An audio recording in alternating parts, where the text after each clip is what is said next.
ஐயோ அங்கே ஒப்பர், ஐயோ இங்கே ஒப்பர், ஐயோ அங்கே போனால் மலிவாக இருக்கலாம், ஐயோ இங்கே போனால் மலிவாக இருக்கலாம் என்று எல்லாரும் யூடியூபர் சொல்கிறாங்க. ஆனால் அந்த கடைக்கு போனால் அந்த சாமான் கேட்டால் சொல்லினா சாமான் இல்லை முடிஞ்சது. வெண்டையை கூட காலம் ஒரு சம்பவம் நடந்தது. இப்போ என்னடா ஒரு ஆள் போய் இப்போ சாமான் வந்து ஒப்பரில் ஒரு யூடியூப்பில் பார்த்து போயிருக்கிறேன். அங்கே போய் பார்த்தா சாமான் முடிஞ்சுதான். அதே சாமான் உள்ளுக்க வச்சிருக்கணும், அது வந்து விலை கூடவா அடிக்க விலை தானே. அதுக்கு அந்த ஒப்பரை போடாமல் விடலாம் தானே. இன்றைக்கு ஒரு பொடியும் கேரனர்லேருந்து போயிருக்கான் சாமான் ஒப்பரில் போயிருக்கான் பார்த்து எடுக்க. அங்கே போய் பார்த்தால் அவன் கவலைப்பட்டு சொல்கிறான், இப்படி நடந்து போச்சு, இப்படி ஒப்பர் இருக்குன்னு சொல்கிறாங்க. அங்கே போய் கேட்டால் இப்படி என்ன சாமான் வந்தது முடிஞ்சு ஒரு லிமிட்டாக தான் ஸ்டாக் இருந்ததா, அதனால் முடிஞ்சதுன்னு சொல்கிறாங்க. அப்போ போட்டாலும் இதை தான் சொல்கிறாங்க. எங்கே போட்டாலும் இன்றைக்கு ஒப்பர் போட்டு போய் உடனே போய் விட நாங்களே பெரிய என்ன செய்யணும்னு சொன்னாலும் இப்போ யூடியூபருங்க காய்ச்சி கொண்டு இருக்கும் போதே நாங்கள் போய் கடைக்கு போய் வாங்கணும். சில கடையில் தான் சொல்கிறோம், எல்லா கடையும் சொல்லல. எல்லா கடையும் சொல்லலை. சில கடையில் வந்து ஒரு 10 ஜாமானை வச்சு போட்டு ஒப்பரில் கொடுக்குறோம். இதை ஒப்பரில் கொடுக்குறோம், அரை விலையை கொடுக்குறோம். ஒன்று சொல்லி போய் பார்த்தா அங்கே போய் பார்த்தா முடிஞ்சுதான். எந்த கடையில் போய் பார்த்தாலும் முடிஞ்சதுன்னு தான் சொல்லுவோம். ஒருத்தன் கூட இல்லை இந்த இருக்குது இங்கே வாங்க இருக்குன்னு சொல்லி சில கடைக்காரங்களுக்கு தான் இந்த கதை சொல்கிறேன். எல்லா கடைக்காரனும் இப்படி செய்யலை. ஒரு சிலருக்கு மெத்தியும் இடத்துக்கு போயிருக்கேன். சரியா சாமான் ஒப்பரில் இருக்குது தானே யூடியூப்பை பார்த்து போனால் அங்கே பார்த்தா ஒன்றும் இல்லை. கேட்டால் சொல்கிறாங்க இப்போ தானே முடிஞ்ச நீங்கள் கொஞ்சம் நேரத்துக்கு வந்திருக்கலாம். இப்போ நான் கேரனரில் இருக்கிறேன், ஜாழ்ப்பாணத்தில் போட்டுருக்கேன். எங்களை வர்றதுக்குரிய டைமண்டாலும் வேணும் தானே. யூடியூப்பில் பார்த்தோன்னா வேறு வந்து தேடுறதுக்கு சாமான் இல்லை. அதுக்கு நீங்கள் போடாமல் இருக்கலாமே. ஏழுமன்னு சொன்னால் எங்களுக்கு உதவி ஒன்று செய்யுங்க. கொஞ்சம் சாமான் போய் கொஞ்சம் கூடவா போடுங்க. நீங்கள் செய்கிறது பெரிய உதவி தானே. நம்ம மக்களுக்கு வந்து மலிவாக கொடுக்கணும்னு யோசிக்கிறீங்க, உங்களை கஸ்டமர் வந்து வேணும் யோசிக்கிறீங்க.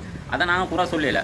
சொல்கிறது எங்களுக்கு என்ன, நாங்களெல்லாம் போய் இப்போ ஏமாறுற கட்டத்துக்கு நான் தெரிஞ்ச ஒரு இடத்துலையும் ஒப்பரில் வாங்குறதே இல்லை. எந்த கூடுதலாக இப்போ ஏன்னா பர்த்டே போச்சு அந்த ஒப்பரில் போய் பார்த்து பிரியோசனம் இல்லை. ஏன்னா சொன்னால் இப்போ யூடியூபர் சொல்கிறீங்க வந்து நாங்கள் போய் போனால் அங்கே பார்த்தா சாமானே இருக்கிறே இல்லை. கூடுதலானது 100% இருக்கிறதில்ல. ஒரு 10% கடையெல்லாம் கூடுதலாக இருக்கிறது. அது எங்களுக்கு தேவைப்படாத சாமான்களாக இருக்கும். சரியா மற்றும்படி வந்து பெரிய இந்த ஒப்பரண்டு போட்டு பிரியோசனம் போடுறோன்னா கொஞ்சம் தொகையாக எடுத்து போகணும். போடணும்னு முடிவுன்னா போட்டுருவோம். ஒரு 5-10 வச்சு கொண்டு பே காட்டக்கூடாது மக்களை. சரியா போடுறோம்னா போட்டுருணும், அள்ளி போடணும். அண்ணே இவ்வளோ ஒப்பரில் இருக்குன்னு யூடியூபரும் அதை விளங்கி சொல்லணும். அண்ணே இவ்வளோ கிடக்கு சாமான் இவ்வளோத்தையும் போட தான் போகிறோன்னு யூடியூபர் கொஞ்சம் ஸ்டோக் தான் இருக்குன்னு சொல்கிறீங்க. நாங்கள் யூடியூபர்லேயும் கூட சொல்லலை, அவங்களும் சொல்லி தான் சொல்கிறோம் கொஞ்சம் ஸ்டோக். ஆனால் எங்களுக்கு வீடியோவாக என்ன செய்யும், ரைட் நிறைய ஸ்டோக் இருக்குது, ரைட் பூனா இருக்கலாம் ரெண்டு நெப்பெலாம் நாங்கள் வாருது. ஆனால் அங்கே வந்து பார்த்தா இப்போ ஒரு கொஞ்சம் சாமானை வச்சு போட்டு என்ன அது நடக்குதுன்னு எங்களுக்கு தெரியாது. ஆனால் அங்கே பார்த்தா சாமான் முடிஞ்சுது. அவ்வளோதான் கதை. அண்ணே நீங்கள் லேட்டாக வந்துட்டீங்க முடிஞ்சதுன்றது தான் கதை. யூடியூபர் கம்மா சொல்லி போடுங்க, இவ்வளோ சாமான் தான் கிடக்குது, இத்தனை சாமான் தான் கிடக்குது. ஆனால் எத்தனை சாமான் தான் இருக்குன்னு சொன்னாலும் எவ்வளோ தான் குயிக்காக போனாலும் சாமான் இல்லை. தவறாக கதைச்சிருந்தா என்ன மன்னிச்சு கொள்ளுங்க, தப்பாக கதைச்சிருந்தா மன்னிச்சு கொள்ளுங்க.